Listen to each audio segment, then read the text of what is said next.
Is Beast Games actually bad? Why people hate Beast Games? Now I've been following along with the episodes, watching them every single Thursday, and I gotta tell you, I've been very much enjoying it, and I'm very much aware of the fact that it got an official 2 out of 10 rating on IGN, and that many people call it dystopian entertainment and borderline unwatchable. Now, in my previous video, I broke down the show's biggest issues and explained the problems that caused the audience to be this divided. But today I would like to dive a bit deeper and explore the controversy further, because as you may know, it's all over YouTube and everyone's hating on it. But is the show really that bad? The answer is no, it's not that bad. Let's be real. This is a hot topic, and most YouTube videos are just trying to capitalize on the controversy. They're all saying the same things: bad food, uncreative games, and so on. And while I agree with these criticisms, something feels off about the extreme negative reactions. Take that IGN review giving it a 2 out of 10. Reading through it, you can feel the reviewer's personal irritation seeping through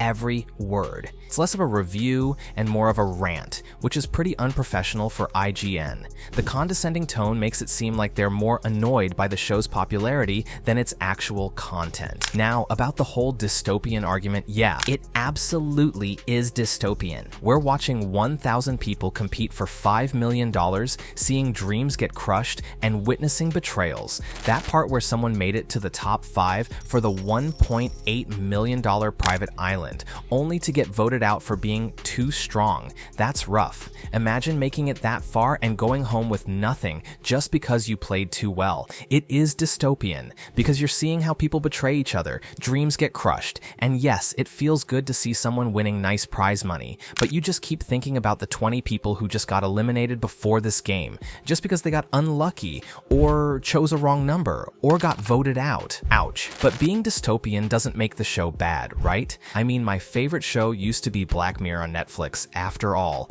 Many people like dystopian movies. So no, the show is not bad and it's not boring. It definitely gives you adrenaline and it is entertaining to watch. But there are other arguments against the show. Some people compare it to Squid Game and hating on the show because it's a Squid Game copy, but at the same time worse. Let's be real, Beast Games clearly drew inspiration from Squid Game, or let's say copied the format one-to-one, but that doesn't mean that it have to be compared to Squid Game. One is a directed show with fictional characters, and this is a reality show. You don't know who's gonna win, you have no way of knowing. Statistically, everyone has equal chances. The bad guys can win here just as easily, unless they're voted out, of course. So the two shows are completely different. Like, how are people gonna say that it's a Squid Game copy, but it's bad because it's not following the principles in Squid Game? Seems like some people do not know what to hate on. Mr. Beast simply took the main idea from Squid Game and built his own games and format. And yes, I do think some games could have been more creative, like in Squid Game, and maybe they could have focused more on certain characters at the beginning who made it into the next rounds. Traditional reality shows work because they focus on 15 to 20 people, letting viewers form connections and pick favorites. With 1,000 contestants, this obviously won't work. The first episodes, and actually the rest too, seem more like a psychological experiment. And if you expected something totally different, I understand if you're disappointed. Some other things that keep coming up are how contestants were fed what they called intentionally terrible food: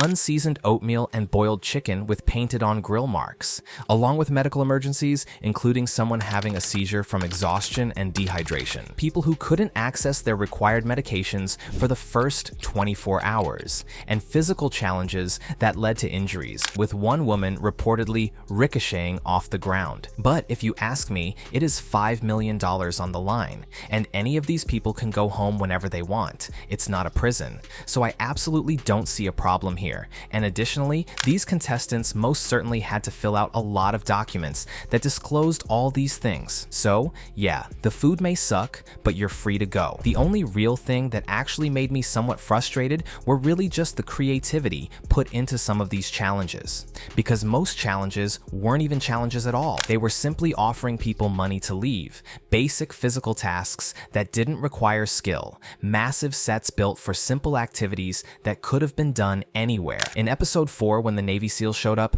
I thought the last person who won't be found wins the island. Man, I would have watched the whole thing thing.